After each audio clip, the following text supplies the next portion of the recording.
बलोचिस्तान के शहर तुर्बत में ज़िला काउंसिल कीच के चेयरमैन मीर हुतमान बलोच ने ख़वातीन के लिए inter Turbat city bus service का इफ्तिताह कर दिया। इस मौके पर ज़िला काउंसिल कीच के मेंबरान और यूसी चेयरमैन भी मौजूद थे। इफ्तिताह के बाद यूसी चेयरमैन मेहराब दश्ती, ज़रीफ ज़दक बलोच और चेयरमैन मीर हुतमान बलोच ने मीडिया नुमाइंदों से गुफ्तगू करते हुए बताया बस मैं इब्तदा कुता के हवा में वस्ता, लेकिन मैं जिंदगी के जो फीमेल बाज़ परेशान ज़्यादा मैं कोशिश करने की फीमेल इस्तेमाल भी और मर्दीन वास्ते इंशाल्लाह एक दो माह बाद मदे यकी लौटाने और मर्दीन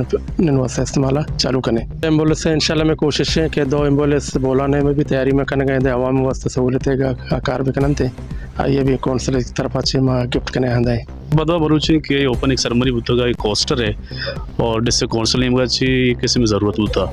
पर जब के किसी इन फ्यूचर शरीफ फलानी मैं मखलूक स्पेशली दो जेंडर के खवातीन में मात हुआ रहा और स्पेशली ऑन रोड बात सफ़र करने जाना अगर इसे स्टार्ट के केचा भी सिटी और मर्दों में किसी अस्पताल वगलूटी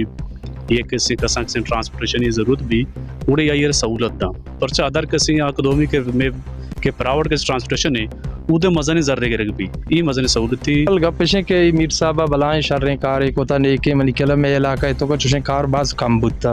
अगर मा तुर्बत सिटी वाला वजूरें ये नुमे के अगर पता है कि मौसम वाला हम बेचारे कि हर वक्त ट्रांसपोर्ट है बलाएं मसला ही बुता खासकर मैं के रखे जनी आदम के दर कहाँ लोग हॉस्पिटल या रवा या मार्केट कहाँ देखे जा गई रवा यहाँ वास्ते एक शर्रें बेहतरीन चीज़ें लोकेशन के बोलान तो जो कब्जा करा सकबाज हैं गरीबी मर्दों को कुर्कुर न करते और देखिए माँ ये रहा है तुम बहुत सेकंड डी बलोचा बेगरदन गोगदाना हिंडानो का बमना माशाल्लाह लेडीज उषा तुम बेचारे रोचे सर इंतजार करने कभी बोला नहीं बेती अंचे मर्दों बोलान 10 दान करा बाद में हाथ न करना पर्चे के शे करा ही बस है के पिता उठा बाद में सहूलतें बनों से पैदा करने गए और बस जाने का। उन्होंने मजीद बताया कि रोदबुन से तुर्बत यूनिवर्सिटी तक स्टूडेंट्स के लिए भी जल्द बस सर्विस शुरू की जाएगी, जबकि यूसी चेयरमैन ने बताया कि इस बदतरीन महंगाई में फ्री बस सर्विस का इफ्तिताह से जो है वो आवाम को रिलीफ मिलेगा।